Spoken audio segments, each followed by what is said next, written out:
الحمدللہ رب العالمین والصلاة والسلام علی سید الانبیاء والمرسلین اما بعد فاعوذ باللہ من الشیطان الرجیم بسم اللہ الرحمن الرحیم السلام علیکم ورحمۃ اللہ تعالی وبرکاتہ۔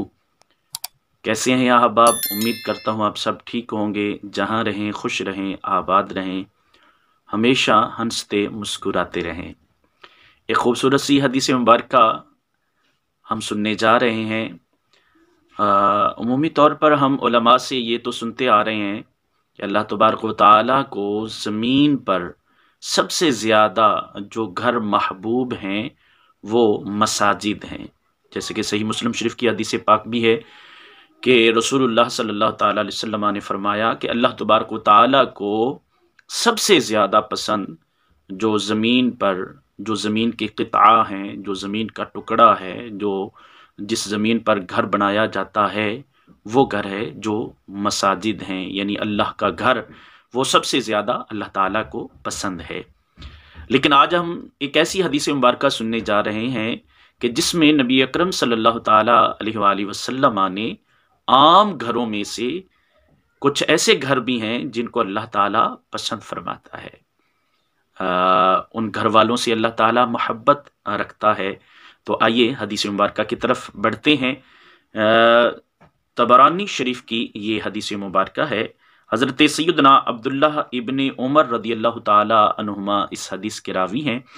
فرماتے ہیں کہ رسول اللہ صلی اللہ علیہ وسلم نے فرمایا، وہ گھر اللہ تعالیٰ کو سب سے زیادہ پسند ہے جس میں کوئی یتیم باعزت زندگی گزار رہا ہو، جس میں کوئی یتیم رہتا ہو اور اس کو عزت دی جاتی ہو، اس کی تکریم کی جاتی ہو، اس سے پیار کیا جاتا ہو، اس سے محبت کی جاتی ہو، اس کے حقوق کا خیال رکھا جاتا ہو، تو اللہ تعالیٰ کو ایسا گھر پسند ہے۔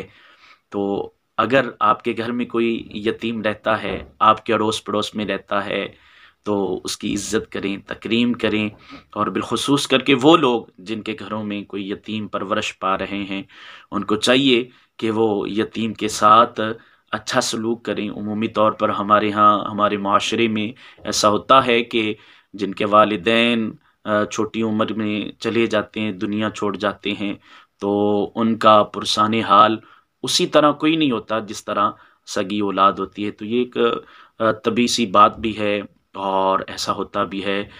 میں سب کی بات نہیں کر رہا، لیکن ایسے گھر بھی یقیناً دنیا میں موجود ہیں ہمارے معاشرے میں کہ یتیم کو بڑی عزت دی جاتی ہے، تکریم کی جاتی ہے، پیار کیا جاتا ہے، اس کے حقوق کا خیال رکھا جاتا ہے۔ تو اسلام نے ہمیں یہ رستہ بتایا، اور نبی کریم صلی اللہ علیہ وسلم کا پیارا فرمان آج ہم نے سنا کہ جس گھر میں یتیم ہو اور اس یتیم کی عزت و تکریم کی جاتی ہو تو اللہ تعالیٰ کو وہ گھر بہت پسند ہے۔ اللہ تبارک و تعالیٰ جل مجدہ الکریم کی بارگاہ میں ہم دعا گو ہیں کہ اللہ تعالیٰ ہم سے ایسے اعمال لے، ہمارے گھروں کو، ہمارے دلوں کو، ہمارے جسموں کو اپنی اطاعت کے تابع فرمائے، ہمارے گھر ایسے چلیں، معاشرہ ایسا چلے، ہم خود ایسے چلیں جیسے اللہ اور اس کے رسول پسند فرماتے ہیں۔